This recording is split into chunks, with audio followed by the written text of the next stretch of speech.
Hi everyone, my name is Victor Lai with BCM and welcome to part 2 of explaining MPT. I hope you enjoyed the first part. In the second part we'll be finishing up our overview of modern portfolio theory. Now if you haven't watched part 1 yet, I suggest that you do that first, or else this presentation probably won't make a whole lot of sense. Otherwise, we're going to go ahead and get started by doing a quick summary of what we went over in part 1. In part 1, we learned that MPT is a framework for evaluating risk and return. It relies on some statistical assumptions. For example, it assumes that as a sample of data gets larger in size, the values will increasingly follow a normal distribution and exhibit central tendency. Within a normal distribution, the average value, or the mean, is also the most common value, and all other values will be dispersed around the mean. Standard deviation is a measurement of that dispersion, and we can think of it as uncertainty. And since we know that uncertainty, volatility, and risk are essentially the same things in the world of finance, then we can say that standard deviation is basically a measurement of risk. Now, let's apply all these things to investing by using an example. Let's say that we recorded the annual returns of a certain stock over the past 100 years. So based on annual returns, we would have a sample size of 100. Based on the data, let's say that we calculate the average annual return to be 10% per year. Recall that for a normal distribution, the average value is also the most common value. So if we were forced to guess any given year's return, without any additional information, our best guess would be the most common return, or the average return. And because of that, we also call the average return the expected return. The last thing we're going to do is to calculate standard deviation, which we know is a measure of risk. And let's just say that it came out to be 15%. Now, based on what we know about a normal distribution, we could say that 68% of sample returns will be between negative 5% and positive 25%, which is one standard deviation around the mean. Assuming all else is equal, we could project this into the future and say that we are 68% confident that any given year's return will be between negative 5% and positive 25%. Likewise, we could say that we are 95% confident that any given year's return will be between negative 20% and positive 40%, which is two standard deviations around the mean.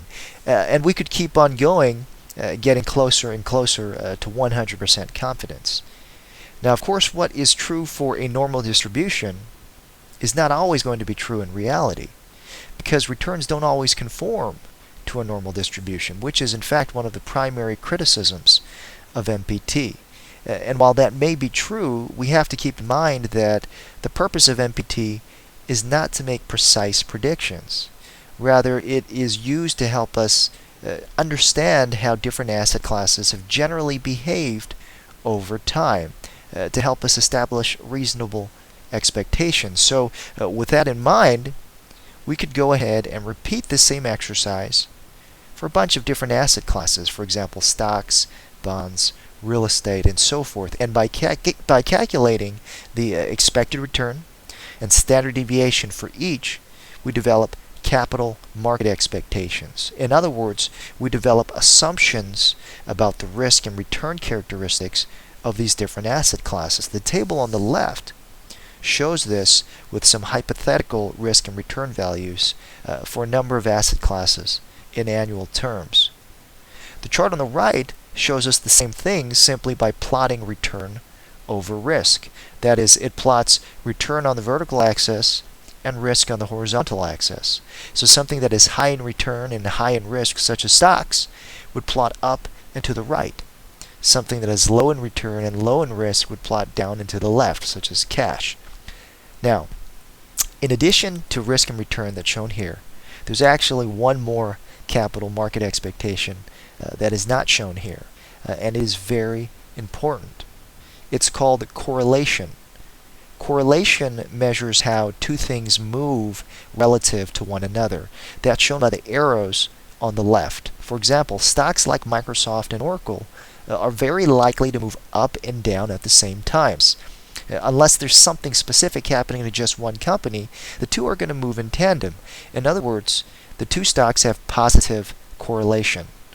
In contrast, two things that move opposite of one another would have negative correlation. A good example of that is stocks and bonds, which is shown on the table on the right. Every time the stock market has done poorly and has gone into a bear market, the bond market has actually done well. Now, there are a bunch of different reasons why, but basically, when investors sell stocks, they're typically buying bonds and vice versa. So the result is that when one goes up, the other goes down, which makes the two negatively correlated. Correlation is important because it influences risk. One of the key findings of MPT is the following. The total risk of two assets combined, let's just call them A and B, does not equal the risk of A plus the risk of B. It equals the risk of A plus the risk of B plus the correlation between A and B.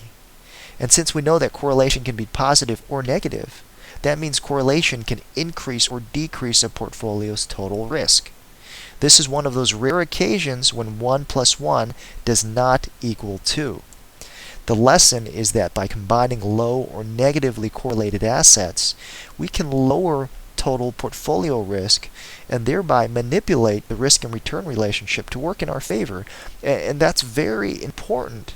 That's a very important finding because what we all want as investors is to achieve as much return as possible with as little risk as possible. No rational investor wants a lot of risk with very little return.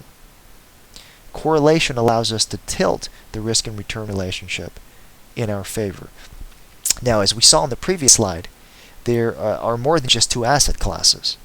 And within each asset class, there are also many subclasses. For example, different types of stocks, different types of bonds, and so on. Each asset has its own risk and return characteristics, and each asset, when combined with another, will create a different correlation value. So, if we were to consider every possible combination of assets, we could come up with a universe of different portfolio options. And each portfolio would have different risk and return characteristics. If we were to take all those portfolios and then plot them onto risk and return space, we would end up with a scatter chart, much like what we see here on this slide on the left.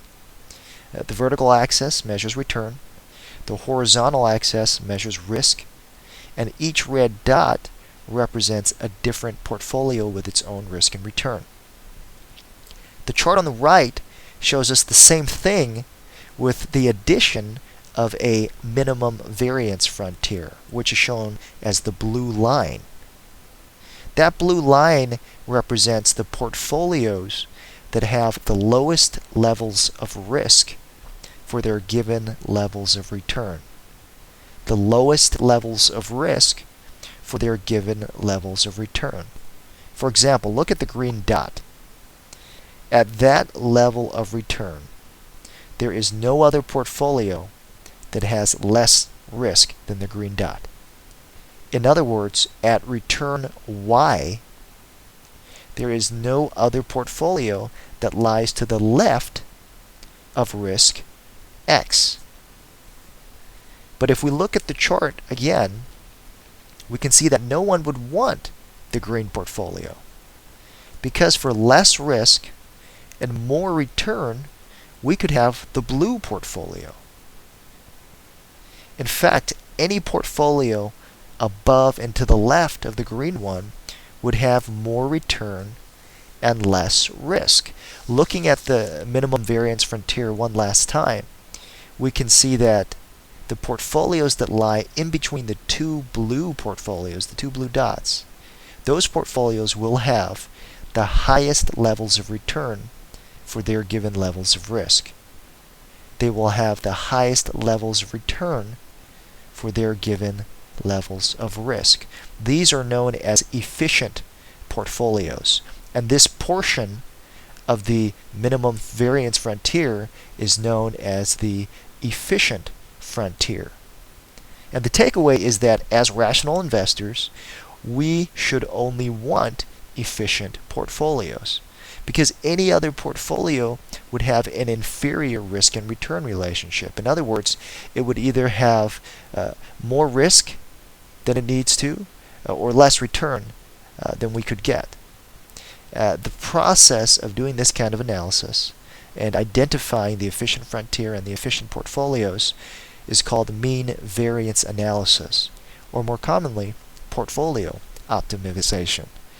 And this process is really the culmination of MPT.